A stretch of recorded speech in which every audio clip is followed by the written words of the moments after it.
Fellowship with God, దేవునితో సహవాసం. సహవాసం అనేది చాలా ఇంపార్టెంట్ అండి. దేవుడు ఆదాము అవ్వల్ని సృష్టించినప్పుడు, అవన్నీ సృష్టించినప్పుడు ఏమన్నాడండి? సాటి అయిన సహాయం అన్నాడు. అదే ఫెలోషిప్. అండ్ భార్యాభర్తల ఫెలోషిప్ చాలా గొప్పదండి.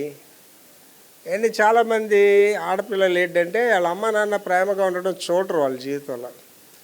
నాకు తెలిసిన కుటుంబం ఉంది, అమ్మ ఈ కిటికీ గంటి పెట్టుకుని ఉంటే నాన్న ఆ కిటికీ గంటి పెట్టుకుని. అలాంటి అమ్మాయిలు పెళ్లి చేసుకుంటే భర్తతో ఎలాగుంటారండి? మా అమ్మ నాన్న ఎలాగున్నారో అలాగే ఉండాలనుకుంటారు భర్తతో. చాలామంది ఆడవాళ్ళకి భర్తతో భోజనం చేసినట్టు కూర్చొని ఏం కావాలండి, కూర వేయమంటారా, ఇలాంటి అడగడం తెలియదు చాలామందికి. కారణం ఏంటంటే వాళ్ళ అమ్మ దగ్గర ఆవిడ చూడదు. Fellowship is very important. మరి నా వరకు అయితేనండి, నాకు ఫ్రెండ్స్ ఎవరు లేరు, మీకు తెలుసు కదా, యేసుప్రభువే నా ఫ్రెండ్. ఒక్కొక్కసారి అండి ఈ పనుల భారాలు ఉంటారు, నా పనులు అలాగే ఆలోచన నాకు అనిపిస్తుంది, ఎవరైనా ఒక ఫోన్ చేస్తే బాగుండు నాతో మాట్లాడడానికి అనిపిస్తుంది. అంటే ఎవరైనా మాట్లాడాలి అని నాకు అనిపిస్తుంది. నేనే ఎవరికొకరు ఫోన్ చేసి మాట్లాడతానండి. సహవాసం అనేది, ఫెలోషిప్ చాలా ఇంపార్టెంట్ థింగ్. అయితే ఈ ఫెలోషిప్స్లో రకాలు ఉన్నాయి. మంచి సహవాసం ఉంది, దుష్ట సహవాసం కూడా ఉంది. నేను చెప్పేది మంచి సహవాసం గురించే. ప్రభువులో, దేవుల్లో బలపడడానికి, కుటుంబం బలపడడానికి సహవాసం. అయితే వెరైటీస్ ఆఫ్ ఫెలోషిప్స్ కూడా, వాటి గురించి ధ్యానిద్దాం. అయితే ఫెలోషిప్ అంటే ఏమిటి? సహవాసం అంటే దేవునితో సహవాసం కాదు, ఇక్కడ మన సహవాసం. సహవాసం అంటే దేవునితో సహా డీటెయిల్గా ధ్యానిస్తాం. సహవాసం అంటే చదవమా? గ్రీకు పదము కొయినోనియా. కొయినోనియా అనే గ్రీక్ పదం దీనికి వాడబడ్డది. దాని అర్థం చదవమా? సహవాసము లేదా భాగస్వామ్యము. కొయినోనియా అనే గ్రీక్ పదానికి అర్థం ఏంటంటే సహవాసము లేదా భాగస్వామ్యం. ఏంటి గ్రీక్ పదాలు మనకెందుకండి అంటారు. నూతన నిబంధన అంతా గ్రీక్లో రాయబడ్డది, పాత నిబంధన అంతా హెబ్రీలో రాయబడ్డది.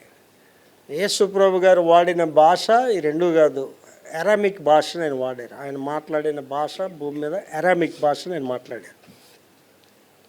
గ్రీక్ అనేది ఎందుకు వాడతారంటేనండి, థియాలజీ చదివిన వాళ్ళకి దాని గురించి తెలుస్తుంది. నేను థియాలజీ చదివాను కాబట్టి గ్రీక్లో మనకి కరెక్ట్ మీనింగ్ వస్తుంది అనమాట. మరి లవ్ అనేది ఉందనుకోండి, లవ్ అంటే ప్రేమ అని వాడతాం, ప్యార్ అని వాడతాం. గ్రీక్లో దేవుని ప్రేమని వాడేటప్పుడు అగాఫే అనే మాట వాడతారు. అగాఫే అనే మాటకి అర్థం ఏంటంటే కేవలం దేవుడి ప్రేమకే మాట వాడతారు. రెండోది ఫిలియా అని వాడతారు. ఫిలియా అంటే అర్థం ఏంటంటే తల్లిదండ్రుల ప్రేమ, అక్క చెల్లెళ్ళు అన్నది, దాంట్లో కూడా వాస్తవత ఉంటుంది. మూడో ప్రేమ ఏంటంటే ఎరోస్. ఎరోస్ అంటే కేవలం లస్ట్, శరీర ప్రేమలు అంతే. సినిమా ప్రేమలు, శరీర ప్రేమలు నిజం కాదు అది. మరి గ్రీక్లో చూసారు ఎంత తేడా చూసారా? గ్రీకులు ఈ వాళ్ళకి కూడా ప్రపంచానికి జ్ఞానాన్ని మేమే ప్రసాదించామని అనుకుంటారు. ఒలింపిక్స్ అని మీరు వినుంటారు. ఒలింపిక్ జ్యోతి ఇవాళకి కూడా గ్రీక్ నుంచే ప్రారంభమవుతుంది. వాళ్ళు సూర్యదేవత ఆరాధన చేస్తారు. గ్రీకులు అనేవాళ్ళు ఇవాళకి కూడా ప్రపంచంలో మేమే తెలివైన వాళ్ళు అంటారు. ఫిలాసఫర్స్ అందరూ, వెస్టర్న్ ఫిలాసఫర్స్ అందరూ గ్రీకు సంబంధించిన వాళ్ళే. మళ్ళీ చదువుతలేది. గ్రీకు పదము కొయినోనియా. కొయినోనియా అనే మాటకి అర్థం ఏంటంటే సహవాసము లేదా భాగస్వామ్యం. సహవాసము లేక భాగస్వామ్యం. సహవాసం అంటే ఫ్రెండ్షిప్, భాగస్వామ్యం అంటే భార్యాభర్తలు, అన్న చెల్లెళ్ళు, అక్క చెల్లెళ్ళు. ఏంటి సిబ్లింగ్స్తో మీరు మాట్లాడి చూడండి. మీ భార్య అంటే మీకు ఎంత ప్రేమ ఉన్నా సరే, మీ అన్నయ్యో మీ తమ్ముడు అక్క చెల్లె మాట్లాడితే ఆ ప్రేమ వేరేగా ఉంటుంది. అలాగే ఆడవాళ్ళకి కూడా భర్తను ఎంత ప్రేమిస్తున్నా సరే అక్క చెల్లె మాట్లాడితే ఆ ప్రేమ వేరేగా ఉంటుంది. అంటే వాళ్ళు చిన్ననాటి విషయాలు అన్నీ మాట్లాడుకుంటారు. ఎలాగున్నావు అక్క, ఎలాగున్నావు చెల్లి. అలాగే నేను మా చెల్లి మాట్లాడుకున్నప్పుడు ఏవో మాట్లాడుకుంటుంటాను. దాంట్లో వాస్తవికత అనేది ఉంటుంది. సహవాసం. 1 కొరింథీ 15:33 చూడండి, చదువమా? మోసపోకుడి, దుష్ట సాంగత్యము మంచి నడవడి చెరుపు. ఇక్కడ సహవాసం. ఏం సహవాసం అండి ఇది? దుష్ట సహవాసం. దుష్ట సహవాసం ఏం చేస్తుందంటే మంచి నడవడిని పాడు చేసి పడేస్తుంది. ఏంటి నేను చాలాసార్లు చెప్పానండి, మళ్ళీ చెప్తాను. మా అబ్బాయిని ఎవరితో పడతారో స్నేహం చేయనిచ్చేవాడిని కాదు. బాబు ఫ్రెండ్ ఎవరో నాకు తెలియాలి. కారణం ఏంటంటే దుష్ట సహవాసం మనుషుల్ని అలా పాడు చేసేస్తుంది. మనుషులు పాడేది కేవలం సహవాసాల దగ్గరే పాడవుతారు. చాలా జాగ్రత్తగా ఉండాలి ఫ్రెండ్షిప్స్ అనేవి. మా మనవరాలు ఉన్నారనుకోండి, వాళ్ళ కారులో స్కూల్కి వెళ్ళి వాళ్ళ కారులో వచ్చేది. వాళ్ళకి ఫ్రెండ్షిప్స్ అనేవి ఎవరు ఎలో చేయం, వీధుల వాళ్ళతో కూడా ఎలో చేయం. మా వీధి చాలా డీసెంట్ స్ట్రీట్, అయినా సరే ఎలో చేయం. మనవరాలు మాట్లాడాలంటే నాతో మాట్లాడాలి, పాస్టర్ గారితో మాట్లాడాలి, వాళ్ళ ఆడితో వాళ్ళ మమ్మీతో మాట్లాడాలి తప్ప ఈ ఫ్రెండ్స్ అనేవి ఎలో చేయాలి. అంటే ఫ్రెండ్స్ అందరూ చెడ్డోళ్ళంటే చెడ్డోళ్ళైనా ఏం కాదు, చెడ్డ స్నేహితులు నీకు తెలియదు కదా, వాడి ముఖం మీద రాసి ఉండదు చెడ్డోడే. మా నాన్నగారు రూల్ ఏంటంటే ఫ్రెండ్స్ అనేవాడు ఇంటి పైనే, friend should not come to the house, స్నేహితుడు వాడు ఇంటికి రావడానికి వీల్లేదు అనేవాడు. అంతే, ఫ్రెండ్షిప్స్ అన్నీ పైన అని చెప్పాడు. ఎవరు రానిచ్చేవాడు కాదు. మాకు అలవాట్లేదు చిన్నప్పటి నుంచి కూడా. కారణాలు ఏంటంటే ఎవరి దృష్టిలో ఎవడు మంచివాడు మీకు తెలియదు. వాస్తవానికి దుష్టుడే మంచివాళ్ళకి నటిస్తాడు, చెడ్డాడోళ్ళే మంచివాళ్ళే నటిస్తారు, చెడ్డ మంది పురుషులే మంచివాళ్ళే నటిస్తారు.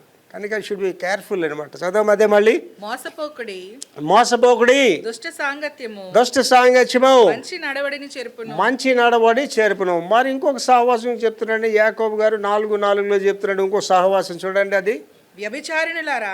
వాటిని భయంకరమైన మాటతో ఎత్తుకున్నాడు ఆయన. వ్యభిచారిణులారా, ఈ లోక స్నేహము, ఈ లోకతో స్నేహము దేవునితో వైరమని మీరు ఎరుగరా.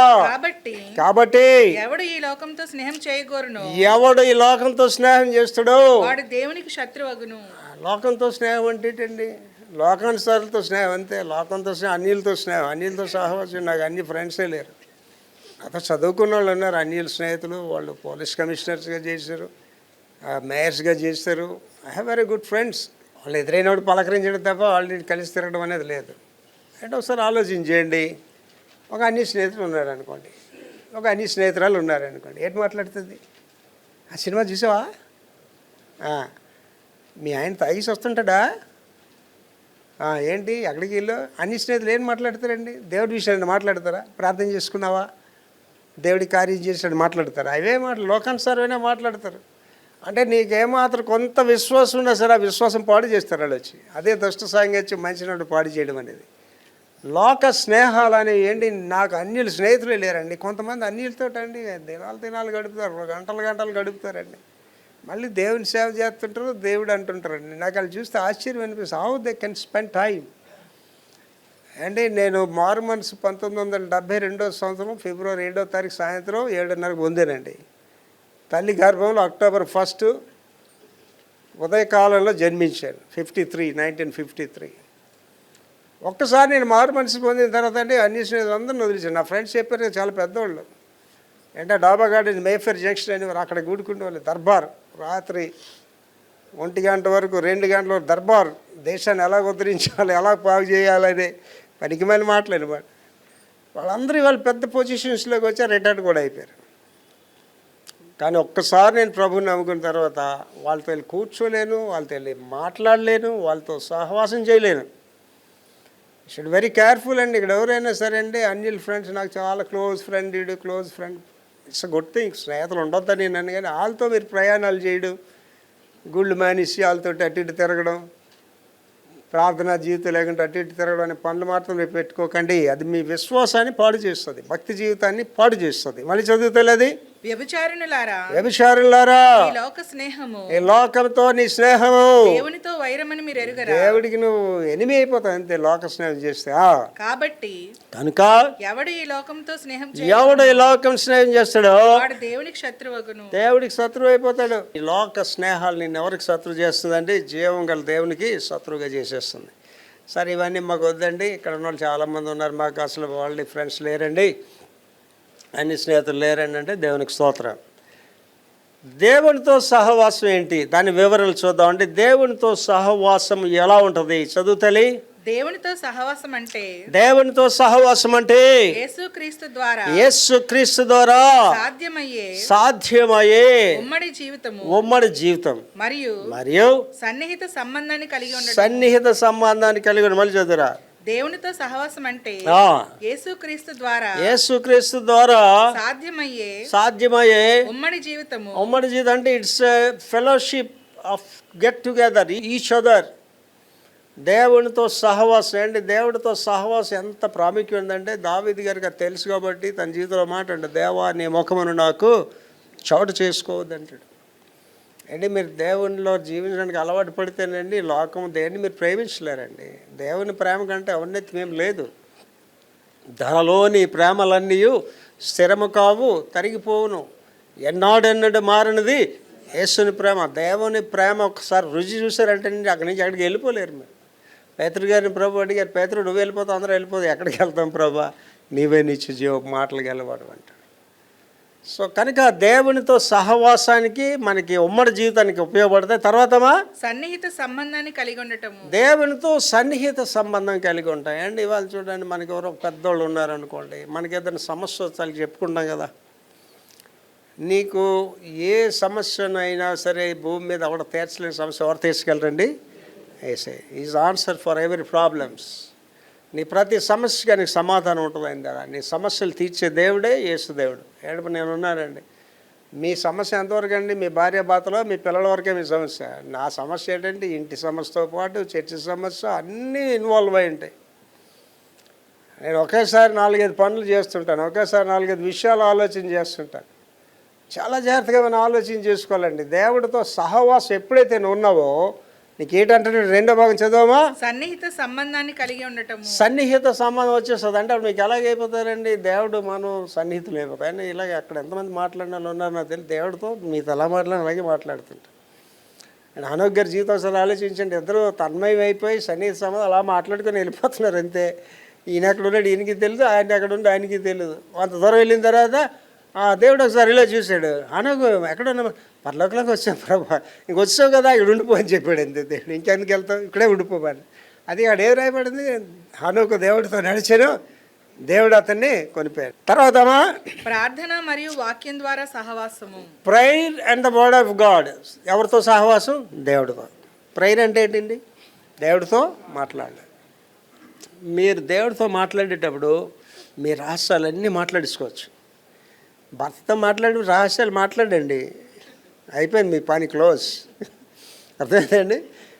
దేవుడితోటి ఏ సీక్రెట్ అయినా చేపించుకోవచ్చు. ప్రభా ఇలా చేశాను ప్రభా, ఇలాగైంది ప్రభా, కాపాడు ప్రభా అని చెప్పుకోవచ్చు. రెండోది ఏంటండి? వాక్యం. వాక్యం ఏంటండి? నీతో మాట్లాడుతుంటుంది. అండ్ మనకు ఒకసారి బాధలు కలుగుతాయి. పీత కష్టాలు పీత అంటారు, ఎవడు బాధలు ఆడికే ఎక్కువ. ఇంకా కొంతమంది ఏంటంటే అలా రోదన చేస్తూ అప్పుడు తక్కువని వాక్యం వచ్చేస్తుంది. ఏంటి వస్తుందండి? ఆపద్ధీనమైన నీవు కృంగి నీడలా, నువ్వు చేతకానివాడైపోతా. ఏంటి నా వరకు నేను ఎప్పుడు కూడా నిరుత్సాహపడినండి. ఈ వాక్యం నాకు వెంట వచ్చేస్తుంటుంది. రాత్రి అయితే ఏడుస్తూ ప్రార్థన చేస్తున్నా. రాత్రి ఎందుకో దేవునితో అలాగా రజలింగ్, దేవునితో అలా సంధి చేసుకుంటూ దేవునితో రజలింగ్ చేస్తూ దేవుడిని అంటున్నా, ప్రభా మీ చిత్తమైతే ఈ రాత్రి నన్ను పట్టుకెళ్ళిపో, ఈ రాత్రి నన్ను పట్టుకెళ్ళిపో ప్రభా అని ప్రార్థన చేస్తున్నాను. ప్రార్థన అంటే దేవుడితో మాట్లాడడం, వాక్యం అంటే దేవుడు మనతో మాట్లాడడం. అండ్ పాత రోజుల్లో మీకు అనుబంధం లేదు కానీ డబ్బా ఫోన్లు ఉండేవి. రూపాయి కాసు వేయాలి అందులో. మీరు నెంబర్ ఇలా టక కొట్టగానే కనెక్ట్ అయిపోతుంది అవతలడికి. వాడు హలో హలో అంటుంటాడు. నువ్వు రూపాయి వేస్తే కానీ నువ్వు కనెక్ట్ అవ్వడికి. నువ్వు రేపా బిల్లు వేస్తేనే అప్పుడు నీ మాటలు వాడికి వినిపిస్తాయి. ఈ రూపాయి బిల్లు ఏంటంటేనండి దేవుడికి మనకి కనెక్షన్ కలిపేది అదే. చాలామంది ప్రార్థనలు ఇంటికప్పు కూడా దాటమండి. మీరు ప్రార్థన చేస్తే మీరు రోగాలతో ఎందుకున్నారండి? ప్రార్థన చేస్తే మీ ఇంట్లో సమస్యలు ఎందుకున్నాయండి? దేవుడు వీటన్నిటికి అతీతుడు కదా. ఏంటి చనిపోయిన వారు లేపిన దేవుడు నీ రోగం బాగు చేయలేడు. నువ్వు ఎందుకు హాస్పిటల్లో తిరుగుతున్నావు అంటే నీలో విశ్వాసం లేదు, నువ్వు కనెక్ట్ అవ్వలేదు దేవుడికి. దేవుడికి నీకు కనెక్షన్ లేదు. అంటే నీ మాట ఆయనకి వినిపించాలి, ఆయన మాట నీకు వినిపించాలి. అంటే దేవునితో లింక్ అంతా అలాగే ఉంటుందండి. పేతురికి చెప్పాడు, ఆ తర్వాత కొర్నేలికి కూడా చెప్పాడు. కొర్నేలికి ఏం చెప్పాడంటే, ఎఫ్ఏలో పేతురు అనేవాడు ఒకడు ఉన్నాడు అని పిలిపించి వాక్యం చెప్పుకో అని చెప్పాడు. వెంటనే పేతురు కూడా దేవుడు ఏం చెప్పాడండి, కొర్నేలు అనేవాడు మనుషులు వస్తారు, వాళ్ళని గమ్ముదారు ఉన్నారు ఆల్రెడీ, నువ్వు వాళ్ళతో వెళ్ళాలి సువార్త చెప్పాడు. ఎందుకు దేవుడు చెప్పాడంటే, కొర్నేలు అనేవాడు అన్యుడు, ఈయన వచ్చి యూదుడు. యూదులు అన్యులతో సహవాసం చేయరు, కానీ దేవుడు ఇలా చెప్పమంటున్నాడు. దేవునితో కార్యక్రమాలు ఎలాగ ఉంటాయంటే దేవుడు నాకు చెప్తాడండి. మీకు ఆశ్చర్యంగా ఉంటాయి. మిమ్మల్ని దూరంగా పెట్టమని దేవుడు నాకు చెప్తాడు. నేను అమెరికా దేశంలో ఒక పెద్ద ఆయన వాళ్ళ ఇంట్లో వారం రోజులు నేను ప్రార్థన చేస్తాను. వారం రోజులు ఉపవాస ప్రార్థన చేస్తే ప్రార్థన అయిపోయిన తర్వాత నన్ను అడిగాడు, దేవుడు నీకు ఏంటి బయలుపరిచాడు అని అడిగాడు. బయలుపరిచాడు కానీ మీకు చెప్పండి సార్ అన్నాను. నాకు చెప్పాలి అన్నాడు. చెప్తే మీరు బాధపడతారు సార్ అన్నాను. బాధపడ్డా చెప్పమంటారా అంటే చెప్పమన్నాను. మీ ఇంట్లోంచి వెళ్ళిపోయిన తర్వాత మీకు 6 నెలలు దేవుడు దూరంగా ఉండమన్నాడని చెప్పాను. ఏమండి, నన్ను 2 రోజులు ఆయన ఇంట్లో పోషించిన మనిషికి నేను చెప్పాను, నీతో దేవుడు 6 నెలలు దూరంగా ఉండమన్నాడని చెప్పాను. 6 నెలలు నేను ఫోన్ చేయలేదండి. ఇండియా వచ్చిన తర్వాత 6 నెలల తర్వాతే ఫోన్ చేశాను. దేవుడు మనతో మాట్లాడతాడు. దేవుడు నీకు చెప్తాడు, ఈ పని చెయ్యు అని చెప్తాడు, ఈ పని చెయ్యొద్దు అని చెప్తాడు. నాతో మాట్లాడతాడు దేవుడు, నాకు తెలియజేస్తుంటాడు. మీ సమస్యలు నాకు తెలియజేస్తుంటాడు. మీరు ఇంట్లో ఏం బాధపడుతున్నారో దేవుడు నాకు తెలియజేస్తాడు. నేను ప్రార్థన ఎలా చేస్తున్నాను మీ గురించి? నేను గంటన్నర ప్రార్థనలు నా గురించి ఏం చేసుకుంటాను, మీ గురించే చేస్తున్నాను. మీ సమస్యలు దేవుడు నాకు చెప్తుంటాడు. దేవుడికి ఇష్టం అండి మనతో మాట్లాడడానికి, ముఖాముఖిగా మాట్లాడడానికైనా ఇష్టపడతాడు. తర్వాత తండ్రి కుమార మరియు పరిశుద్ధాత్మతో సహవాసము. ఏంటి తండ్రి కుమార? ప్రతి క్రైస్తవుడు తెలుసుకోవాలండి. నా మైకులు ఇంటర్నల్ కూడా చాలామంది తెలియదు ఇదేంటో, అన్నిటికంటే అసలు తెలియదు. తండ్రి అయిన దేవుడు కుమారుడిగా శరీరం దాల్చుకొని వచ్చాడు. కుమారుడైన దేవుడు వెళ్ళిపోతూ పరిశుద్ధాత్మను మీకు పంపిస్తున్నానని చెప్పి పరిశుద్ధాత్మ దేవుడు మన మధ్య ఇప్పుడు జీవిస్తున్నాడు. ముగ్గురు వేరు కాదు, ముగ్గురు ఒకటే. వేరు వేరు కాలాల్లో పనిచేసి చాలా ఇంపార్టెంట్, ప్రతి క్రైస్తవుడు తెలుసుకోవాలి.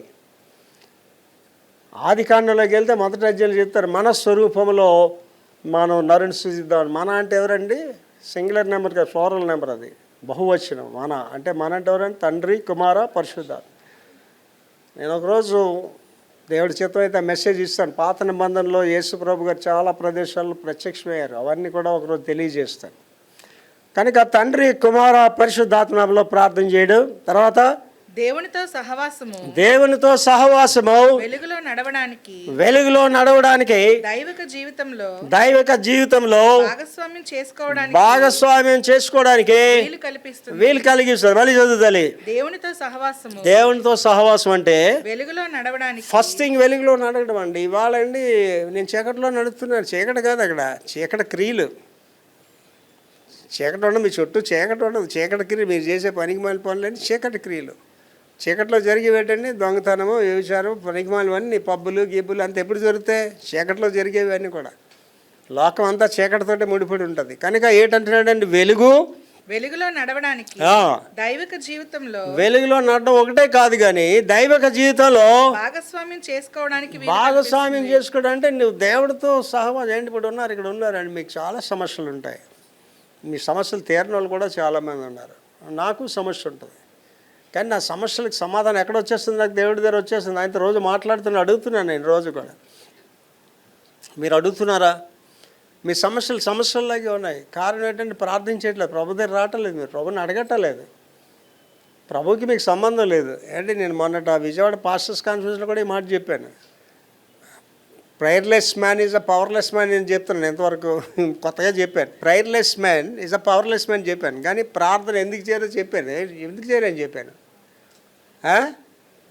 పాపం ఎవరిలో ఉంటుందో వాడు ప్రార్థన చేయడు. నువ్వు ప్రార్థన చేయట్లేదంటే అర్థం ఏంటంటే you have the sin in you. పాపం అంటే నేను వ్యభిచారిని కాదండి, నేను తాగట్లేదండి, నేను దొంగని కాదండి, నేను హత్యలు చేయలేదు అనొచ్చు. పాపం అంటే ఏంటండి? అసూయ, దేశము, కక్షలు, విమతములు. పెద్ద పాపం ఏంటండి? అహం బ్రహ్మస్మి, నేనే భక్తురాలని, నేనే భక్తుని అనుకోవడం పెద్ద పాపం. దేవుడిని నీకు దూరం చేసేసేది. ఆదాము వాళ్ళు ఏం పెద్ద పాపం చేశారండి? ఆజ్ఞను అతిక్రమించడమే పాపం. కనుక నీలో పాపం ఎప్పుడైతే ఉందో నువ్వు ఏకీభవించాలని లెగలేవు, ప్రార్థన చేయలేవు. థర్డ్ పాయింట్ ఏంటంటే దేవునితో సహవాసాన్ని ఎలా అనుభవించాలి. How to enjoy the fellowship with the God.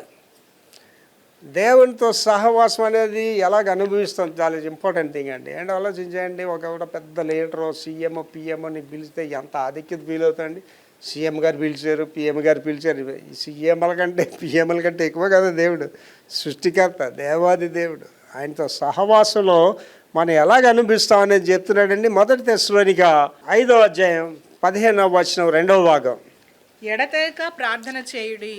ఎడతెగక ప్రార్థన చేయుడి. దానికి ఏం చెప్తున్నాడంటే ప్రార్థన అనేది దేవునితో మాట్లాడడానికి ఉన్నతమైన మార్గము. The highest way is the prayer to talk to the God. దేవునితో మాట్లాడడానికి ఉన్నతమైన మార్గం అంటే ప్రార్థించడం. ప్రార్థన ఎంత ప్రాముఖ్యత ఆలోచన చేశారండి. అదే మనం చేయటం లేదు. నేను మళ్ళీ చెప్తానండి, ఇక్కడ ప్రార్థన చేసుకోకుండా వచ్చి కూర్చున్న వాళ్ళు దయచేసి రేపటి నుంచి అది మానుకోండి. వైకుజాన్ని లెగ్గానే ప్రార్థనతో రోజు ప్రారంభించండి. Start your day with a prayer. ఇప్పుడు నేను మొదటి ఆరాధనకి వచ్చాను, రెండో ఆరాధనకు ఉంటాను, యూత్ మీటింగ్ కూడా ఉంటాను. కానీ ఎన్ని గంటలు వేసి 4 గంటలు వేసి ప్రార్థన చేసుకొని నా పనులు చేసుకున్న తర్వాతే నేను వస్తాను. ప్రార్థన లేకపోతే ప్రసంగం కూడా చేయను. Prayer is important thing. నేను బలపరిచేది అది, ఒక ఎనర్జీ అనమాట, ఒక బ్యాటరీ పవర్ లాంటిది అనమాట ప్రార్థన అనేది. చదవ మళ్ళీ అది. ప్రార్థన అనేది దేవునితో మాట్లాడటానికి ఉన్నత మార్గం. దేవునితో నువ్వు మాట్లాడడానికి హయ్యెస్ట్ మార్గం అనేది ప్రార్థన అనేది. అంటే నువ్వు మాట్లాడలేదంటే దేవునికి నీకు సంబంధం లేదు. రిఫరెన్స్ చదువు తల్లి, తెస్సలోనిక 5:15 రెండో భాగం. ఎడతెగక ప్రార్థన చేయండి. ఎడతెగక ప్రార్థన చేయండి. 2 చదువు తల్లి. బైబిల్ అధ్యయనము. బైబిల్ చదవడం అనే దాని గురించి చెప్తున్నాడు. చదువురా. దేవుని సత్యాన్ని తెలుసుకోవడం. దేవుని సత్యాన్ని తెలుసుకోవడం ఒక దృఢమైన పునాదిని అందిస్తుంది. బైబిల్ చదవడం ఏంటంటే దేవుని సత్యాన్ని తెలుసుకోవడం. ఆయన మాటలు ఏముందంటే సత్యం ఉంది, ఆయన మాటలు ఏముందంటే వెలుగు ఉంది. నీ వాక్యము నా పాదములకు దీపము, నా త్రోవకు వెలుగే ఉన్నది. మళ్ళీ చదువు తల్లి. దేవుని సత్యాన్ని తెలుసుకోవడం. To learn the truth of the God. వాక్యం అంటే దేవుని సత్యాన్ని తెలుసుకోవడం ఒక దృఢమైన పునాదిని అందిస్తుంది. అది నీకేమిస్తుంది అంటే స్ట్రాంగ్ ఫౌండేషన్ ఇచ్చేస్తుంది, దృఢమైన పునాది ఇచ్చేస్తుంది అండి. వాక్యంలో ఉన్న బలంగా ఉన్న నేను ఎవడేం చేయలేడండి. నీకు వాక్యం ఎక్కడ వాక్యం జ్ఞాపకం వచ్చేసి గాఢాంధకార లోయల్లో సంచరించిన ఏ అపాయానికి భయపడను, నీకు వ్యతిరేకంగా నిరూపించబడిన ఏ ఆయుధం కూడా వర్ధిల్లదు. దేవుని వాక్యం నిన్ను ఆదరించేస్తుంది, నిలబెట్టేస్తుంటుంది. కనుక ఆ వాక్యంలో ఉన్న శక్తి అదండి. దానికి రిఫరెన్స్ ఏంటంటేనండి దావీదు కీర్తన 1వ అధ్యాయం 2వ వచనం. దావీదు కీర్తన 1వ అధ్యాయం 2వ వచనం. యెహోవా ధర్మశాస్త్రమునందు యెహోవా ధర్మశాస్త్రమునందు ఆనందించు, దివారాత్రము దాన్ని ధ్యానించువాడు ధన్యుడు. ధర్మశాస్త్రం అంటే ఇవాళ మనం బైబిల్ అందాం. ధర్మశాస్త్రం అనేది ఇశ్రాయేలుకి ఇవ్వబడ్డది, మనకు ఉన్నది ఇది. కానీ ధర్మశాస్త్రం ప్రభు సంపూర్ణం చేశాడు. దానికి ఏమంటే ధర్మశాస్త్రం దివరాత్రాలు ధ్యానించువాడు ధన్యుడు. Not reading. రీడింగ్ అంటే చదవడం, ధ్యానించడం అంటే మెడిటేషన్. వాక్యాన్ని ఏం చేయాలండి? మెడిటేట్ చేయాలి. మెడిటేట్ చేయడం అంటే చూడండి, ఆవులు ఉంటాయి, గేదెలు గమనించి చూడండి, అవి ఎక్కడ గడ్డి దొరకంటే అక్కడక్కడ తినేస్తుంది, చాలా ఫాస్ట్గా తినేస్తుంది. కానీ ఏం చేస్తాం, చెట్టు కిందకి ఎక్కడికి వెళ్ళి కూర్చొని దాన్ని మళ్ళీ పైకి తీసుకొని నెమరు వేస్తుంటుంది, పిప్పుగా చేసి తింటుంటుంది. Meditation is important. అండ్ ఒక ఆయన భక్తుల పాట రాశాడు, బైబిలు మాటలు జీవపు ఓటలు అంటాడు, వంగి త్రాగినచో నింపు దీవెన మెండుగా అంటాడు. బైబిల్ మాటలు నేను జీవింపజేసేస్తాయండి, నీవే నిత్య జీవ మాటలు గెలవాడు అంటాడు. మనుషుడు రొట్టె వల్ల కాదు, నా నోటి నుండి వచ్చే మాట వల్ల జీవిస్తాడంటాడు. 4 ఎడతెగక సహవాసము. ఎడతెగక సహవాసం. అపోస్తుల కార్యాలు 2వ అధ్యాయము 42వ వచనం. ఎడతెగక సహవాసము. వీరు అపోస్తలుల బోధయందును సహవాసమందు రొట్టె విరుచుట యందు ప్రార్థన చేయుట యందు ఎడతెగక ఉండిరి. ఆలోచించండి, మళ్ళీ చదువుతాలి. వీరు అపోస్తలుల బోధయందు నెంబర్ 1 టీచింగ్స్ నందు, సహవాసమందును, నెంబర్ 2 ఫెలోషిప్ నందు, రొట్టె విరుచుట యందును, నెంబర్ 3 కమ్యూనియన్, హోలీ కమ్యూనియన్ నందు, ప్రార్థన చేయుట యందును, ప్రార్థన చేయడం 4 ఎడతెగక ఉండిరి.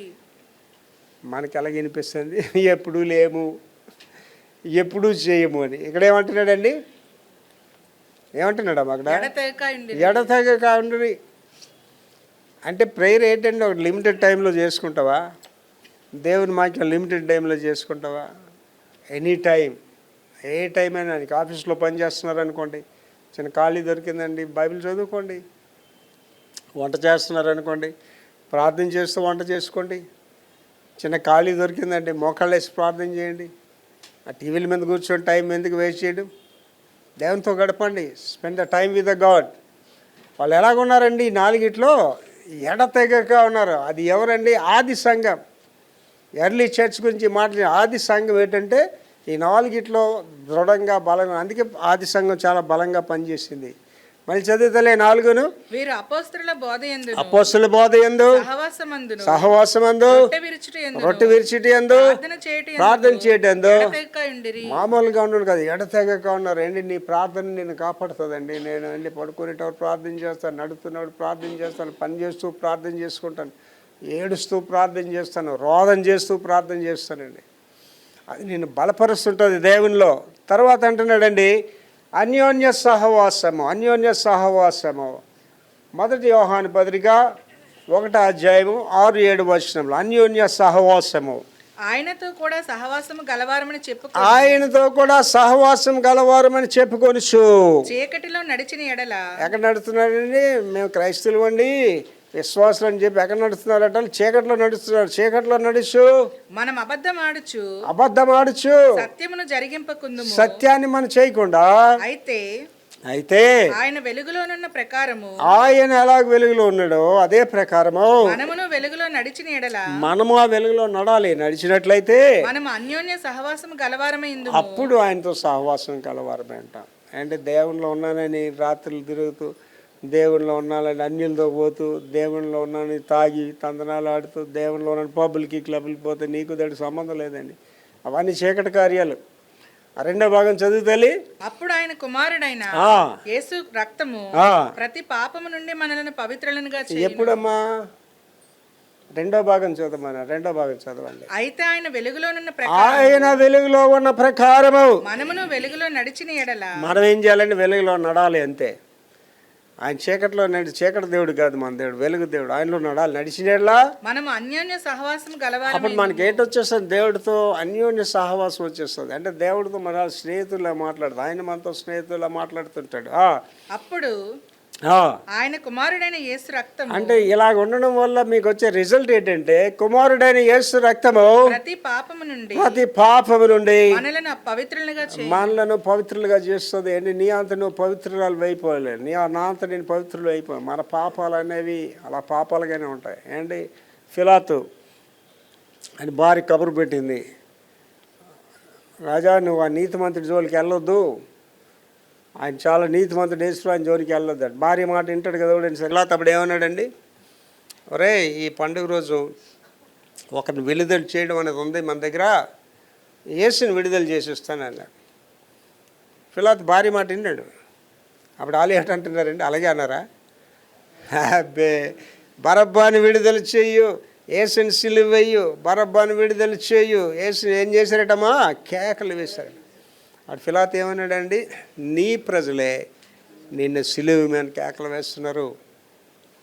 అక్కడ వాడబడిన మాట ఏంటంటే, వారి కేకలే గెలిచాను. ఫిలాతుకి ఇష్టం లేదు. భార్య చెప్పింది కదా నీతిమంతుడు నేను జోలికి వెళ్ళొద్దని. అప్పుడు ఫిలాతు ఏం చేశాడండి? అక్కడ నీళ్లు తొట్టు ఉంటుంది అనమాట. అంటే జడ్జిమెంట్ ఇస్తారు జడ్జెస్, న్యాయవాదులు. వాళ్ళు జడ్జిమెంట్ ఇచ్చా మరణశిక్ష ఎవరికైనా విధించారు అనుకోండి, ఆ జడ్జిమెంట్ రాసిన తర్వాత ఏం చేస్తే ఆ పెన్ను కలం ఎరగొట్టేస్తాయి. ఇంకా అది వాడరు. ఇంకా అది అంటే అది హైయెస్ట్ జడ్జిమెంట్ అనమాట. ఆ ప్రాణాన్ని తీసేస్తారు, ఉరేసేస్తారు. అడిగి ఫిలాతుకి తెలుసు, భయం ఉంది. అందుకే ఫిలాతు ఏం చేస్తాడంటేనండి, ఆ నీళ్లు ఆ దగ్గరికి వెళ్ళి ఇలా కడుక్కుంటుంటాడు. ఆ నీరంతా ఏమైపోయిందండి? రక్తముగా అయిపోయింది అనమాట. ఆ నీరు రక్తంగా. అంటే ఫిలాతుకి ఆ పాపము వదలదండి. ఇక్కడ ఉన్న వాళ్ళందరూ గమనించుకోండి, నువ్వు తెలిసి చేసినా తెలియక చేసినా పాపము పాపమే. నేను సరదాగా మా ఆవిడతో ఇలా కత్తితో ఇలాగ అన్నానండి, చచ్చిపోతుంది అనుకోలేదండి అంటే. ఎందుకు చచ్చిపోద్ది. నేను సరదాకి అలా చేశాను పోలీసు గారు, మా ఆవిడ చచ్చిపోతుంది అనుకోలేదు, చాలా మంచి పని చేసేవారు అని అంటాడు. అది తీసుకెళ్ళి జైల్లో పడేస్తారు. ఉరిశిక్ష కూడా నీకు వేసేస్తారు. Sin is the sin. పాపం అనేది పాపమే. చదువు తల్లి మొదలే అదే బాగా లాస్ట్ది. అప్పుడు ఆయన కుమారుడైన యేసు రక్తము ప్రతి పాపము నుండి మనలను పవిత్రులుగా చేస్తుంది. నువ్వు పరిశుద్ధురాలు పవిత్రుడు అంటేనండి దేవుడి వల్ల తప్ప నిన్ను బట్టి కాదు. మనందరి గురించి మాట చెప్తారు ఏంటండి, అందరూ పాపం చేసి దేవుడు అనిగించి మహిమను అంటే ఎవడో మంచోళ్ళు లేడు, ఎవరు మంచోళ్ళు లేరు. చాలామంది నేను చాలా మంచివాడిని, నేనే తప్పు చేయలేదు అని చెప్పి ఎవడు కాదు, అందరూ పాపులే. కానీ ఎక్కడ మన పరిశుద్ధులు ఏమండి? ఆయన రక్తము మనలను శుద్ధిపరిచి పవిత్రులుగా చేస్తుంది. లేకపోతే మన పరిశుద్ధులం కాదండి. ప్రతి మనిషి అంటే దావీదు గారు అయితే ఏమన్నాడండి, నా తల్లి పాపంలోనే నన్ను గర్భం ధరించింది అంటాడు. నీతి క్రియలన్నీ ఏమంటాడండి యోషియా గారు? మీ నీతి క్రియలు మురికి గొడ్డల్లాగా కనిపిస్తున్నాయి అంటాడు. కనుక మనల్ని పవిత్రులుగా చేసేది యేసు రక్తం. తర్వాత అండి నెంబర్ 6, పురుకొల్పుకొని సహవాసము. హెబ్రీ పత్రిక 10వ అధ్యాయం 24-25 వచనాలు. హెబ్రీ పత్రిక 10వ అధ్యాయం 24-25. పురుకొల్పుకొని సహవాసం అంటే encouraging each other in the fellowship. చదవమా. కొందరు మానుకొనుచున్నట్టుగా కొందరు మానుకొనిచున్నట్టుగా సమాజముగా కూడుట మానక సమాజంగా కూడుకొని మానొద్దు. ఒకరికొకడు హెచ్చరించుచు ఒకరినొకరు ఏం చేసుకోవాలంటే హెచ్చరించుకోవాలి. ఆ దినము సమీపించుట ఆ దినం అంటే ప్రభు దినం సమీపించగా మీరు చూచిన కొలది మీరు చూసిన కొలది మరి ఎక్కువగా అలాగు మరి ఎక్కువగా అలా చేయండి. ప్రేమ చూపుటకును దేనికండి? ప్రేమ చూపుటకు, సత్కార్యములు చేయుటకు అంటే మంచి పనులు చేయడానికి ఒకరినొకడు పురికొల్పవలన ఒకరినొకరు పురికొల్పుకోవాలి. ఏంటంటే మొదటి చదువమ్మా, కొందరు మానుకొనుచున్నట్టుగా సమాజంగా కూడుట మానక. అంటే చర్చికి రావడం ఎంత ఇంపార్టెంట్ అండి. పరిశుద్ధ దినమును, విశ్రాంతి దినమును పరిశుద్ధంగా ఆచరించిన వాడు శాపగ్రస్తుడు అవుతాడంటే. ఆదివారం అనేది దేవుడిదండి. అంటే అమెరికా దేశంలో నేను న్యూయార్క్ పట్టణంలో ఉన్నప్పుడు అండి, రోజు ఉదయాన్నే నేను మా దొరగారు వాళ్ళకి వెళ్తున్నాను కారులో. ఆ రోడ్డు పక్కన అలా నడుచుకొని వెళ్ళిపోతున్నారు యూదులందరూ. నల్ల కోట్లు వేసుకుంటారు, గెడ్డాలు, టోపీ, అలా నడుచుకొని వెళ్ళిపోతున్నారు. నేను వీళ్ళు ఎందుకు, నాకు ఆ యూదుల గురించి తెలుసు. నాకు అమెరికాలో న్యూయార్క్ నగరంలో పెద్ద వ్యాపారం చేసే వాళ్ళందరూ యూదులే, కోటీశ్వర్లు. వాడు ఒక్కొక్క కారు 20 కోట్లు 25 కోట్లు ఉంటుంది కారు. ఇస్రాయెల్ దేశం అంత బలంగా ఉండదంటే అర్థం ఏంటంటే ప్రపంచంలోని యూదులందరూ వాళ్ళకి డబ్బు పంపిస్తుంటారు. అప్పుడు నేను అన్నాను, అరే కారు పక్కన ఆపరా ద్వారా వాళ్ళతో కొద్దిగా మాట్లాడతానండి. కారు అటు పక్కన ఆపాడు. పక్కన ఆపితే నేను ఆ యూదులతో మాట్లాడాను. అరే మీరు అందరూ ఖరీదైన కార్లు ఉన్నాయి కదా, మీకు ఒకటి 30 కోట్లు 20 కోట్ల కార్లు నడుచుకుని వెళ్తున్నారు ఎట్రా సునగోకి. ఎప్పుడు వెళ్తారు వాళ్ళు? శనివారం వెళ్తారనమాట. నడుచుకుని వెళ్తున్నారు ఎట్రా అని అడిగి, అక్కడ ఏం చెప్పాడు తెలుసండి నాకు, పాస్టర్ దేవుని సన్నిధి మనం వెళ్ళేటప్పుడు మన యొక్క గర్వాలు కానీ మన యొక్క ఔన్నత్యాలు కానీ ఏమి ఉండడానికి వీల్లేదు. మేము కారు అల్లంత దూరం ఆపేసి నడుచుకొని వెళ్తాం దేవుని సన్నిధికి అండి. వాళ్ళు ఆలోచించండి, ఎవరైనా చిన్న కారు కొనుక్కున్న వాళ్ళు ఉన్నారనుకోండి, వాళ్ళు ఫంక్షన్కి వెళ్ళినప్పుడు పెళ్ళిళ్ళకి వెళ్ళినప్పుడు అందరూ చూస్తున్నారో లేదో ఇప్పుడు కారులో వచ్చిందని ఆ కారు దగ్గరికి వెళ్ళి నిలబడి అందరికీ అసలు చూస్తుంటారు అందరూ. Humble your self. ఎవడు దీనుడై నా స్వరము విని వణుకుచుంటునో వారిని నేను దృష్టిస్తున్నానంటే. అండ్ ఇవాళ చూడండి సంఘాలు ఎంత పాడైపోయిందండి సంఘం. అండ్ సేవకుడికి బౌన్సర్స్ కావాలా, అండ్ సేవకుడికి ఆధిక్యతలు కావాలా. అండ్ మనం ఇప్పుడు 14 కాన్ఫరెన్సులు చేసాం, పాస్టర్స్ కాన్ఫరెన్స్ ఢిల్లీలో మే 20 చేస్తున్నాం. ఈ కాన్ఫరెన్స్కి వెళ్ళినప్పుడు నేను ఆ ఆర్గనైజర్ కోఆర్డినేటర్ ముందే చెప్తాను, ఆ పాస్టర్స్ అందరూ ఎక్కడ భోజనం చేస్తారో నేను అక్కడే కూర్చొని భోజనం చేస్తాను, వాళ్ళు ఏం తింటున్నారో నేను అదే తింటానని చెప్తాను. డబ్బు నాది, అంత నాది, ఆధిక్యత అంతా మందే. కానీ వాళ్ళకి చెప్తాను వాళ్ళు ఏంటి తింటారో నేను అదే తింటాను, వాళ్ళు ఎక్కడ కూర్చుంటారో అక్కడే కూర్చుంటాను. యేసుప్రభు గారు వెళ్ళి అక్కడ కూర్చుంటారంటే దేవాదేవుడు వ్యభిచారుల దగ్గర, కుష్ఠరోగుల దగ్గర, పనికిమాలిన వాళ్ళ దగ్గర, దొంగల దగ్గర కూర్చుంటారు. వాళ్ళ బాధ అంతా ఏంటంటే, పరిచయాలు శాస్త్రుల బాధ అంతా ఏంటంటే, వచ్చే మా దగ్గరికి నిన్ను ఒక పెద్ద యాజకుడిగా చేసేస్తాం. విశ్వాస సంబంధమైన సహవాసం. ఈ ఫెలోషిప్ ఏంటండి? విశ్వాస సంబంధమైనది అంటున్నాడు. Romans chapter 1 11 and 12 words. రోమపత్రిక 1వ అధ్యాయము 11-12 వచనాలు. మీరు స్థిరపడవలనని అనగా అంటే మీకును నాకును కలిగిన విశ్వాసము చేత అనగా మనము ఒకరి విశ్వాసం చేత ఒకరము ఆదరణ పొందాలని ఆత్మ సంబంధమైన కృపావరం ఏదైనా మీకు ఇష్టకు మిమ్మల్ని చూడవాలని మిగిలిన అపేక్షిస్తున్నాను. పౌలు గారు చెప్తున్నాడు రోమా సంఘానికి. మళ్ళీ చదువురా. మీరు స్థిరపడవలనని. ఫస్ట్ థింగ్ ఏంటంటే మనం స్థిరపడాలి. అండి చాలామంది జీవితం అంతా కూడా స్థిరం లేకుండానే ఉంటారండి. చాలామంది బ్రతుకులు ఎక్కువ స్థిరం ఉండదు వాళ్ళకి. దానికి బైబిల్ వాక్యం ఉంది, చంచలుడు తన మార్గములన్నింటిలో అస్థిరుడు. ఎవడ స్థిరంగా ఉంటాడంటే ఏ పని చేయాలో ఒక నిర్ణయం తీసుకోరు, ఎక్కడికి వెళ్ళాలో నేను ఉన్నాను అనుకోండి, నన్ను ఎవడ పాటలు పాడడానికి రమ్మంటే సార్ నాకు పాటలకి సంబంధం లేదు సార్ అని చెప్పేసి. ఇంకా మీకు చెప్తే ఆశ్చర్యంగా ఉంటుంది. సండే స్కూల్ టీచర్స్ నేను చాలా గౌరవిస్తాను. కారణం ఏంటంటే నేను సండే స్కూల్ టీచర్గా పనిచేయాలి చెప్పలేను వాళ్ళకి. మీరు తీసుకెళ్ళండి నన్ను అమెరికాలో కాదు పెద్ద స్కాలర్స్కి ప్రసంగం చేయమని చేసేస్తాను. సండే స్కూల్ పాఠం చెప్పమంటే నాకు రాదు చెప్పడం. మనం వేసేయాలంటే ఆ టీచర్ వాళ్ళ స్థాయికి వెళ్ళాలా. వాళ్ళు ఏంటండి ఎంత బాధపడ అక్క ఎటక్క అంటే ఆడి స్థాయికి వెళ్ళి వాడికి చెప్పాలి కదా. నేను చెప్పలేను అలాగా, నేను అలా చెప్పుకెళ్ళిపోవడం అంతే. నేను దానికి పనికిరాను అంతే. నేను అందుకే సండే స్కూల్ జోలికి వెళ్ళలేదు, నేను పాటల జోలికి నేను వెళ్ళలేదు. నా పాటలు ఏంటో గుళ్ళు నాకు బారిపోతారు నా పాట వింటే. సో నాకు పాటలు పాడడం రాదు, ఆటలాడడం రాదు, ఏమి రావు. నాకు తెలిసింది ఒకటే ఏంటంటే దేవుని వాక్యం చెప్పాలంతే. దాన్నే చేస్తున్నాను. దేవుడు ఏ పని చెప్పాడో చేయడం వల్ల నేను హ్యాపీగా ఉన్నాను. చదవ మళ్ళీ అది. మీరు స్థిరపడవలనని. స్థిరత్వం ఎప్పుడు వస్తుంది అంటేనండి, నువ్వు ఒకే దాన్ని నమ్ముకొని వెళ్తే స్థిరంగా ఉంటావు. అంటే కొంతమంది 10,000 10 దగ్గర పెడతారనమాట. స్థిరత్వం ఉండదు వాళ్ళకి. దీంట్లోనే పోతారు, దాంట్లోనే పోతారు. ఒకదాన్ని నమ్ముకోండి, దాంట్లో వెళ్ళండి. స్థిరత్వమును అనగా అంటే మీకును నాకును కలిగి ఉన్న విశ్వాసము చేత. అంటే ఎవరు? పరస్పర విశ్వాసం. ఏంటి? భార్యాభర్తలు కావచ్చు, స్నేహితులు కావచ్చు, ఇద్దరికి భార్యకి విశ్వాసం ఉండాలి, భర్తకి విశ్వాసం ఉండాలి. అప్పుడు ఏమంటే పరస్పర విశ్వాసము అనగా మనము ఒకరి విశ్వాసం చేత ఒకరము, ఒకరి విశ్వాసం చేత ఒకరిని ఆదరించాలి. అంటే అందుకే సహవాసం ఎవరితో చేయాలి? నువ్వు విశ్వాసులతో చేయాలి, అవిశ్వాసులతో కాదు. అంటే విశ్వాసులతో సహవాసం చేసి మాట్లాడు. అమ్మా నేను ప్రార్థన చేశాను, వాళ్ళు ఆయన బాగుపడ్డాడు, నేను ప్రార్థన చేశాను, దేవుడు మాకు ఇది ఇచ్చాడు, నేను ప్రార్థన చేశాను, మా ఇంట్లో అద్భుతం జరిగిందని చెప్తారు విశ్వాసులు. అవిశ్వాసులు ఏం చెప్తారండి? లాటరీ టికెట్ దొరికిందా, ఎవరు సొమ్ము ఎత్తుకెళ్ళిపోరా, మీ అత్తగారు డబ్బు ఇంకా నీకు రాలేదా, మీ నాన్నకి డబ్బులు ఇవ్వట్లేదా, ఇలాంటివి చెప్తారు అవిశ్వాసులు మాట్లాడేవి. కనుక విశ్వాసం వల్ల ఒకరి విశ్వాసం ఒకరు ఏంటవ్వాలట? ఆదరణ పొంది ఆత్మ సంబంధమైన కృపావరం ఏదైనా మీకు ఇవ్వాలి అని ఆశ. అంటే ఇప్పుడు నేను ఉన్నాను అనుకోండి, నేను మన పిల్లలందరితో ప్రేమగా మాట్లాడతాను. నేను ఎవరితో మాట్లాడినా వాళ్ళు పాత కథ అంతా చెప్తారు. పాస్టర్ గారు నన్ను ఇలా గద్దించారు, ఇలా చేశారు, మీ వల్లే నేను ఇలాగ ఉన్నానండి, మీ వల్లే నా జీవితం ఇలాగ ఉన్నదండి. వాళ్ళ ఔన్నత్యులు ఉన్నారు పిల్లలందరూ. ఇది ఒక మన చర్చలే కాదు, పై వాళ్ళు కూడా నాతో మాట్లాడతారు. నేను అనేకులకి చాలా వాళ్ళకి సహాయం చేశాను.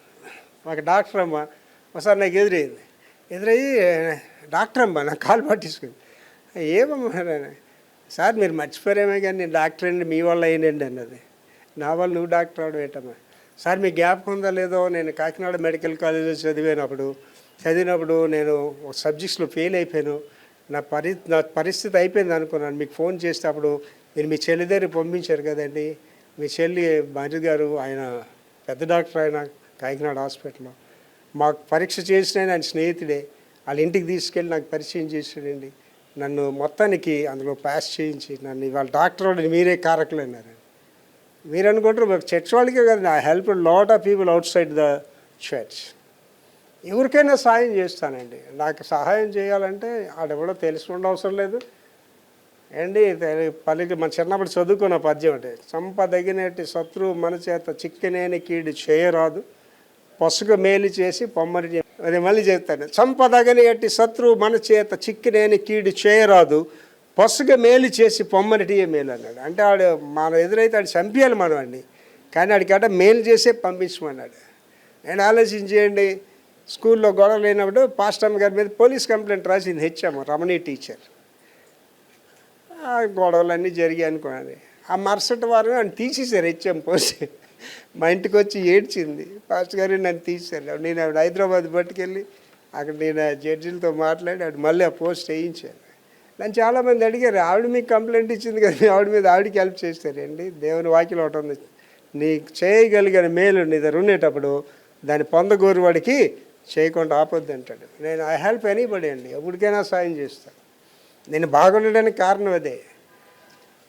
సహాయం చేయడానికి అండి బంధువు అయ్యేంటి అవసరం లేదు, వాటికి దగ్గర ఉండవు, ఎవరికైనా హెల్ప్ చేయొచ్చు. అంటే అమెరికా దేశంలో ఎలాంటి వాళ్ళకి హెల్ప్ చేశానంటేనండి, ఒక తల్లి కూతురు అమెరికా దేశంలో ఒక పెద్ద కాన్ఫరెన్స్గా ఏడుస్తున్నారు కూర్చొని. వెళ్ళండి యవనస్తులే, తల్లి యవనస్తురాలు, ఈవిడ యవనస్తులు, మెడ్రాస్ నుంచి వచ్చారు. ఏమో ఏడుస్తున్నారు, పాస్టర్ గారు రేపు వెళ్ళిపోవాలండి, అప్పు చేసుకొని టికెట్లు కొనుక్కొని వచ్చామండి పాస్టర్ గారు. సరే అమ్మ ఇక్కడ అలా కూర్చోండి అని చెప్పి, నేను మీరు ఎక్కడ ఉన్నాడు అక్కడికి వెళ్ళకండి, ఆ బిషప్ అని పియోనా అని ఆ బిషప్ ఆయన దగ్గరికి వెళ్ళి మాట్లాడి, బిషప్ ఇలాగ అంటే, డాక్టర్ పాస్టిలా నువ్వు ఏదైనా మాట్లాడు కానీ డబ్బు గురించి మాట్లాడకన్నాడు. డబ్బు గురించి కాదు కానీ విషయం చెప్తాడు.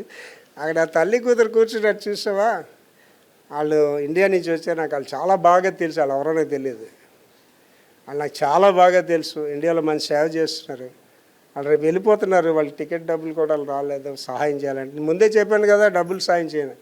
నువ్వు డబ్బులు ఇవ్వద్దు, నేను డబ్బులు ఇవ్వదు, కానీ సాయంత్రం మీటింగ్లో వాళ్ళకి ఒక 5 నిమిషాలు మాట్లాడడానికి 7,000 మంది వస్తారు. ఎవడైనా సాయం చేస్తాడు. అదేదో నువ్వే వాళ్ళ గురించి చెప్పాను. నిజంగా చెప్తున్నాను, దేవుడు వింటున్నాడు. ఆ స్టేజ్ మీద నన్ను పిలిచారు, వెళ్ళాను. వాళ్ళు ఎవరో నాకు తెలియదు. నేను ఆ 7,000 మంది చెప్పాను, వీళ్ళు నాకు బాగా తెలుసు, భారతదేశంలో అత్యున్నతమైన సేవ చేస్తున్నారు, మీరు ఎవరైనా వాళ్ళకి సహాయం చేయాలంటే సహాయం చేయండి అని. అక్కడ ఏం చేస్తారంటే అమెరికా దేశంలో కలెక్ట్ చేసిన మనీ అంతా క్యాష్ ఇవ్వరు, చెక్ రాసి ఇస్తారు. ఆడు ఆర్గనైజర్ పాస్ చెక్ పట్టుకొని వచ్చాడు. ఈ తల్లి కూతుర్లకి ఎంత ఇచ్చారో ప్రజలు తెలుసా అన్నాడు. $13,500 అండి. ఇట్స్ ఎ బిగ్ మనీ అనమాట. ఇప్పుడు డాలర్స్లో లెక్కేసి రూపీస్లో లెక్కేస్తే లక్షల మీద వచ్చేస్తుంది. నేను నమ్మరండి, ఆ తల్లి కూతురు ఇద్దరు స్టేజ్ మీద నన్ను గట్టిగా కౌగిలించేసుకున్నారు. పాస్టర్ ఇండియా రండి, ఇండియాలో ఒకటి ఇలాంటి సాయం చేయండి పాస్టర్, మీరు మా ఇండియాలోకి వచ్చిన తర్వాత మద్రాసు రండి, మీకు మేము సహాయం చేస్తాను. అమ్మా మీరెవరో నేనెవరో పరలోక రాజ్యంలో తప్ప మీకు నీకు సంబంధం లేదు. అలాగే ఎలా చాలామందికి హెల్ప్ చేశానండి. వాళ్ళకి నేను సహాయం చేయడం వల్ల నాకు 24 గంటల దేవుడు పెద్ద సహాయం నాకు చేశాడు. మీరు ఎవరైనా గమనించుకోండి, ప్రేమించండి, ప్రేమించబడతారు, ద్వేషించండి, ద్వేషింపబడతారు, ఇవ్వండి, మీకు వస్తుంది. అంటే నాకు తెలిసిన వాళ్ళు ఉన్నారు, పూజు పట్టేసిన వరకు ఆ స్వీట్లు అలాగే ఇంట్లో ఉంచి గంటకు మీద పడేస్తారు తప్ప పని మనుషులు కూడా ఎవరండి, ఎవరికి ఎవరు. కొంతమందికి ఇచ్చే తత్వం ఉండదు. లాస్ట్ టైం గారు బాబు చిన్నపిల్లడాడు నా జోబులో డబ్బులు తీసేస్తుండేవారు. కారణం ఏంటంటే మళ్ళీ వచ్చేసరికి పైకి వెళ్ళి వచ్చేసరికి డబ్బులు ఉండేవి కాదు. అంటే అలా పంచుకొని వెళ్ళిపోతానండి. నా స్నేహితుడు చచ్చిపోయాడు, హెన్రీ థియోఫిలస్. చచ్చిపోక నెలకు ముందు ఈ పర్స్ నాకు దుబాయ్ నుంచి తెచ్చి ఇచ్చాడండి. కంపెనీ పర్స్, కాస్ట్లీ పర్స్ ఇది. నేను పర్సులు వాడినా, స్నేహితుడు కదని వాడుతున్నాను. ప్రార్థన చేసుకుంటాను, నేను ఆవేళ చేసుకున్నాను. ప్రభా మా ఫ్రెండ్ ఇచ్చాడు కదా, ఈ పర్సులో ఎప్పుడు సమృద్ధిగా డబ్బులు ఉండాలి. ఎంత డబ్బులు ఉంటాయి చూడండి, తక్కువలో 10,000 ఉంటాయండి, అలా డబ్బులు ఉంటాయి. ఇంటికి వెళ్ళేసరికి పైసా ఉండదు, ఇందులో పైసా ఉండదు. అది అడిగినోడికి అడిగినోడికి ఇచ్చుకెళ్ళిపోతుంటాను అంతే. ఎవడు ఎదురైతాడు, ఎరా భోజనం చేసేవాడు అడిగితే లేదు 500 ఇస్తాను, ఎవడు అమ్మ అలాగే 1000 రూపాయలు అలా ఇచ్చుకెళ్ళిపోతుంటాడు. ఈడి మీకు ఇవ్వబడను. రైట్, లాస్ట్కి వెళ్ళిపోతున్నాండి. ఒకే స్ఫూర్తితో సహవాసము, ఒకే స్ఫూర్తితో సహవాసము. 1 కొరింథీ 12-13 వచనాలు. ఎలాగు శరీరము జాగ్రత్తగా రండి, ముగించేస్తున్నాం. ఎలాగు శరీరము ఏకమయ్యున్నది, ఎలాగు శరీరము ఏకమైనదో, అనేక అవయవములు కలిగి ఉన్నదో, అనేక అవయములు కలిగి ఉన్నదో, ఎలాగు శరీరం యొక్క అవయవములు, ఎలాగు శరీరం యొక్క అవయవాలన్నీ అనేకములై ఉన్నవో, ఒక్క శరీరమై ఉన్నవో, ఒక్క శరీరమైన. మరి ఆలోచించండి, మన చర్చిలో పెద్దోళ్ళు ఉన్నారు, కాంట్రాక్టర్స్ ఉన్నారు, గవర్నమెంట్ ఉద్యోగస్తులు ఉన్నారు, కోటీశ్వరులు ఉన్నారు, మామూలు ఉన్నారు. మనందరూ ఎవరండి? ఒక శరీరం అంటున్నాడు. తర్వాత అలాగే క్రీస్తు ఉన్నాడు. ఎలాగనగా ఎందుకంటే యూదులమైనను గ్రీసు దేశస్థులమైనను దాసులమైన స్వతంత్రులమైన మనమందరము ఒక శరీరమునికి ఒక ఆత్మయందే బాప్తిసం పొందితిమి. మనమందరము ఆత్మనే పానము చేసిన వారము. This is the one accord in the spirit అండి, ఒక ఆత్మలో ఐకత్యం అండి. నేను ఇవాళ చెప్తాను, మీరంటే నాకు చాలా ప్రేమ అండి. I love you all very much. నా సంఘమే నా ఊపిరి. మన సంఘ సభ్యులందరూ నేను ప్రేమిస్తాను. మీకు బాధ కలిగినాడు మీరు ఏడుస్తారు, లేదా నేను ఏడుస్తాను మీకు బాధ కలిగినాడు. సంఘంలో ఎవడైనా సభ్యులు చనిపోతే వాళ్ళ ఇంట్లో ఏడుస్తారు, నాకు ఏడుపు వస్తుందండి, దుఃఖిస్తానండి. I love you so much. మనందరం ఎవరండి? ఒక కుటుంబం అండి. మన ఫ్యామిలీ, మన చర్చ్ గురించి ఎవరైనా సాక్ష్యాలు చెప్తారండి. 31వ తారీఖు పిల్లలు సాక్ష్యం చెప్పారండి, గుండ్లు పిండే సాక్ష్యం చెప్పారండి. నాకు చాలామంది పెద్ద పాస్టర్స్, నా బంధువులు ఫోన్ చేసి, సార్ మీ సాక్ష్యాలన్నీ విన్నామండి 31వ తారీఖుని. ఏమి సాక్ష్యాలు చెప్పారండి పిల్లలు. వాళ్ళ సాక్ష్యాలు వింటుంటే మీరు సంఘాన్ని ఎలా నడిపిస్తున్నారో మాకు అర్థమైందండి అన్నారండి. అదైన తర్వాత మొన్న ఇక్కడ ఒక మీటింగ్ అయితే నేను వెళ్ళానండి. ఆడు 19 years ఎంత వచ్చాడు, బీటెక్గా చేస్తున్నాడు కదా. నేను మామూలు మాట్లాడితే చిన్నపిల్లడు, ఆడు చిన్నప్పటి నుంచి ఎరిగినాడు. నేను ఆయన అడిగాను, ఏమనుకుంటున్నారా నా గురించి అని. ఆడు ఒకసారి అటెన్షన్లోకి వచ్చాడు. ఫస్ట్ గారు బ్రతికితే మీలాగే బ్రతకాలని నిర్ణయం అయిపోయినాడండి. ఓరే బాబు, నాకు అంత ఆనందం అనిపించిందో. అంటే ఆ యవనస్తుడికి, అంటే పాస్ట్ గారు ఒక మోడల్ అనమాట. అంటే ఇలాగ ఉండాలి అని వాడు నిర్ణయించుకున్నాడంటే నాలో మంచి చూస్తే అనుకున్నాడా, చెడ్డ చూసి అనుకున్నాడా? Your life must been exemplar అండి. అండి సంఘంలో ఒకడు బాధపడితే, ఇప్పుడు ఈ రోజుల్లో నేను బాబు చేస్తున్నాడు యవనస్తుల మధ్యని, నేను యవనస్తులు కూడా చూశాను. అప్పుడు మన చర్చిలో ఒక పాపకి హాస్పిటల్లో పడిస్తే నేను వెళ్ళేసరికి మన సండే స్కూల్ టీచర్స్ పిల్లలందరూ అక్కడ వచ్చి ఉన్నారండి. ఆ అమ్మాయికి సహాయం చేస్తున్నారు. నేను చూసి మురిసిపోయానండి. నేను మన చర్చ్ని ఏంటంటారంటే అందరూ కూడా ఇది ఒక కుటుంబంలాగా ఉంటారంట. అలాగే మనం రన్ అవుతున్నాం. అది ఎక్కడ వస్తుందండి? యేసు ప్రభులోనే వస్తుంది. మళ్ళీ చదివేదంతా ముగించేద్దాం. ఎలాగూ శరీరం ఏకమై ఈ శరీరం ఏకమైనదో, అనేక అవయవములు కలిగి ఉన్నది. మనం అనేక అవయవాలు, వివిధ కుటుంబాలకు సంబంధించిన వివిధ కల్చర్స్ మనకున్నా సరే, అలాగూ శరీరం యొక్క అవయవాలన్నీ అనేకములైనను ఒక్క శరీరమై ఉన్నది. ఓ శరీరంగా ఉన్నాయో అలాగే క్రీస్తు ఉన్నాడు. ఎలాగనగా ఎందుకంటే యూదులమైన, గ్రీసు దేశస్థులమైన, దాసులమైన, స్వతంత్రులమైన మనమందరము ఒక్క శరీరంలోనే బాప్తిసం పొందాము. మనమందరము ఒక్క ఆత్మను పానం చేసిన వారమై. అంటే మీకు అందరికీ గుడ్ న్యూస్ ఏంటంటేనండి, మనందరం కూడా ఒకరోజు ఒకే దగ్గర కలిసి జీవిస్తామండి. ఒకే రోజు. అంటే మీకు నాకు అనుభవం మీకు ఉండకపోవచ్చు. నాకు అమెరికా వాడు, ఇంగ్లాండ్ వాడు, జర్మనీ వాడు, ఆస్ట్రేలియా అందరూ ఒకలాగే అనిపిస్తారు. ఒక కుటుంబం అనిపిస్తుంది. అమెరికా దేశం వెళ్ళాను అనుకోండి, నాకేంటో నా దేశం వచ్చింది అనిపిస్తుంది. వాడిని చూస్తే కూడా పయోడని నేను అనుకోను. కారణం ఏంటంటే ఒకరోజు మన అందరం కూడా ఒకే దగ్గర జీవిస్తాం. ఏ దేశం వాడైనా, ఏ జాతి వాడైనా అందరూ అక్కడ కలిసి జీవిస్తాం. దాన్ని ఏం చేయాలండి? ఎక్కడి నుంచే మనం ప్రాక్టీస్ చేయాలి. నేను తగరపోల్స బ్యాప్టిస్ట్ చర్చ్లో నన్ను మాట్లాడడానికి పిలిచారు వాక్యాన్ని. అప్పుడు ఆ రోజుల్లో ప్రసంగాలకు వెళ్తుండేవాడిని. అప్పుడు నేను వెళ్ళేసరికి తగరపోల ఎంట్రన్స్లోని ఆ పెద్దలు నా గురించి వెయిట్ చేస్తున్నాను. ఏం సార్ అన్న, సార్ మీ ప్రసంగం బీవుడిపట్నం చర్చికి మార్చండి. సరే ఏదో అయినా ఉంటుందని బీవుడిపట్నం చర్చికి వెళ్ళాను, వాక్యం చేపిస్తాను. భోజనం మాత్రం తగరపోల్స్లోనే అరేంజ్ చేశాను. అమ్మగారు కూడా ఉన్నారు, బాబు చిన్నపిల్లడు. నేను అప్పుడు అడిగాను, ఏంటి సార్ ఇక్కడి నుంచి అక్కడే మార్చారని అడిగాను. మా పాస్టర్ గారు మీకు ప్రసంగం ఇవ్వడానికి ఇష్టపడలేదండి అండి. చాలా మంచిదే. ఆయన భోజనం అంతా అయిపోయిన తర్వాత మీ పాస్టర్ గారితో నన్ను పట్టుకెళ్ళండి ఆయన. పట్టుకెళ్ళారు. పెద్ద ఆయన ముసలాయన అనమాట. నమస్కారం అయ్యారు ఆయన. ఎదురైతే బాగా మాట్లాడతారు కదా. ఏంటి సార్ బాగున్నారా ఆయన? ఏది సార్ మేము చూసి వెళ్దాని వచ్చాను అంతేనండి. నాకు భీముడిపట్నం చర్చ్లో ఈ గిఫ్ట్ ఇచ్చారు, అది మీకు ఇచ్చేద్దాని వచ్చాను సార్, తీసుకోండి సార్ అని ఇచ్చాను. చాలా థ్యాంక్స్ అండి అయ్యారు. వెళ్ళిపోయే ముందు ఒక మాట మీకు చెప్పి వెళ్ళిపోతాను సార్.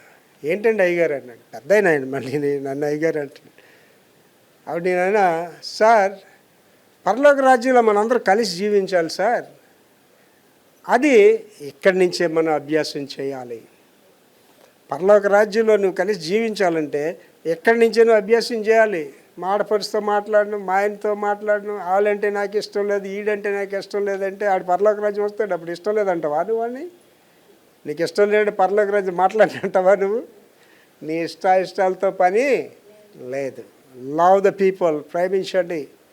అండి నాకు దేవుడు ఇచ్చిన గొప్ప వరం ఏంటంటే, నా బలహీనత ఏంటంటే ప్రేమించడం అండి.